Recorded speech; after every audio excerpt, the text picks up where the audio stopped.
அஸ்ஸலாமு அலைக்கும் வரஹ்மத்துல்லாஹி வபரகாத்துஹு. வாங்க ஃப்ரெண்ட்ஸ், இன்றைக்கி லஞ்ச் பார்த்துடலாம்.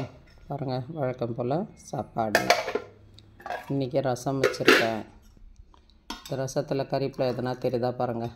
கறிப்பில் பூண்டு, ஒரு சின்ன வெங்காயம், கொத்தமல்லி எல்லாம் போட்டு தக்காளியிலேருந்து மிளகு, சீரகம் எல்லாம் ஒன்றா நைஸாக அரைச்சிருக்கேன். அரைச்சிட்டு ரசம் வச்சுருக்கேன். ஏன்னா கறிப்பில் கொத்தமல்லி சாப்பிட மாட்றாங்க பசங்க. அதுக்காக நீங்கள் இந்த மாதிரி அரைச்சிட்டு வச்சிங்கன்னாக்கா சாப்பிட்டுடுவாங்க. உடம்புக்கும் நல்லது கொத்தமல்லி கறிப்பில் இல்லையா? அதனால் இதேமாரி நீங்களும் செஞ்சு கொடுங்க சாப்பிடாத பசங்களுக்கு.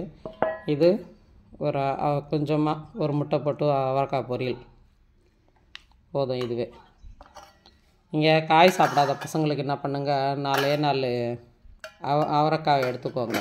4 அவரைக்காய் எடுத்துக்கிட்டு டைம் இருந்தால் நீங்கள் பொடியாக கட் பண்ணிக்கோங்க. அப்படி இல்லைன்னாக்கா சாப்பர் பண்ணிக்கோங்க. 4 அவரைக்காய் ஒருத்தருக்கு லஞ்ச் கட் ஆனால் போதும். ஒரு வெங்காயம், ஒரு தக்காளி போட்டு சாப் பண்ணிக்கிட்டு எண்ணெய் ஊற்றி கடுகு போட்டு கொஞ்சம் சீரகம் போட்டு கொஞ்சம் உளுத்தம்பருப்பு போட்டு அந்த நறுக்கி சாப் பண்ணி வச்சுருக்கிற வெங்காயமும் தக்காளியும் போட்டு நல்லா வதக்கிட்டு அந்த காயும் போட்டு கொஞ்சமாக லைட்டாக தண்ணி தெளித்து வதக்கிடுங்க. அதிலே வெந்துடும். தேவையான அளவுக்கு காரம் உங்களுக்கு எந்த அளவுக்கு தேவையோ அந்த அளவுக்கு காரம் போட்டுக்கோங்க.